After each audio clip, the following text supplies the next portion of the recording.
Hi guys, நான் JD. ரீசெண்டா இந்த நியூஸை கேட்டதும் லிட்ரலி செம்ம ஷாக்கிங்கா இருந்துச்சு. கன்னியாகுமரியை சேர்ந்த பெனிடா என்ற 20 வயசு பொண்ணு ஸ்கூல் ஸ்டடிஸை முடிச்சதுக்கு அப்புறம் ஒர்க் பண்றதுக்காக திண்டுக்கலுக்கு ஷிஃப்ட் ஆகியிருக்காங்க.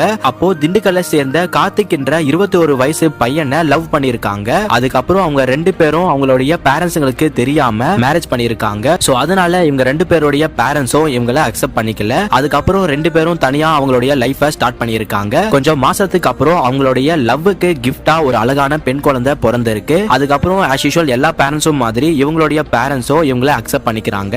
எல்லாமே நல்லா ஹாப்பியா போய்கிட்டு இருக்கும்போது சடனா ஒரு மோசமான சம்பவம் நடக்குது.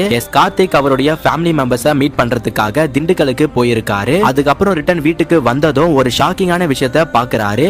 அவருடைய 40 டேஸ் மட்டுமே ஆன குழந்தை பேச்சு மூச்சு இல்லாம மயக்கமான சிச்சுவேஷன்ல இருந்திருக்காங்க. உடனே பெனிடா கிட்ட கார்த்திக் என்ன ஆச்சுன்னு கேட்டிருக்காரு. அதுக்கு பெனிடா பாப்பாக்கு ஃபீட் பண்ணிக்கிட்டு இருக்கும் போது சடனா மயங்கிட்டான்னு சொல்லியிருக்காங்க. அதுக்கப்புறம் அந்த பாப்பாவை பக்கத்துல இருக்கிற ஒரு ஹாஸ்பிடலுக்கு தூக்கிட்டு போயிருக்காங்க. அப்போ அந்த பாப்பாவை செக் பண்ண டாக்டர்ஸ் ஆல்ரெடி குழந்தை இறந்துடுச்சுன்னு ஷாக்கிங்கான விஷயத்த சொல்லியிருக்காங்க. அதுக்கப்புறம் கார்த்திக்கும் அவருடைய ஃபேமிலி மெம்பர்ஸும் பெனிடாவை நீ தான் ஏதாச்சும் பண்ணியான்னு கேட்டிருக்காங்க. அதுக்கு பெனிடா நான் எதுவும் பண்ணலன்னு சொல்லியிருக்காங்க.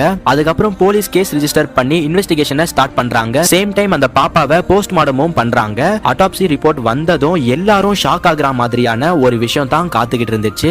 S, it was a planned murder. Benita அவளுடைய குழந்தைய கொன்னதுக்கான ரீசன் அவளுடைய ஹஸ்பண்ட் கார்த்திக் அந்த குழந்தை பிறந்ததுக்கு அப்புறம் பெனிடாவை விட அந்த குழந்தை மேல தான் லவ் அண்ட் கேரா இருந்திருக்காரு. சோ அதனால பெனிடாக்கு அந்த குழந்தை மேல ரொம்பவே கோபம் வந்திருக்கு. அந்த கோபத்துல தான் பெனிடா அந்த பிஞ்சு குழந்தைய செவுத்துல இடிச்சிருக்கா. அப்ப அந்த குழந்தைக்கு எதுவும் ஆகாம இருந்திருக்கு. அதுக்கப்புறம் அவ ரொம்பவே மோசமான ஒரு முடிவை எடுக்கிறா.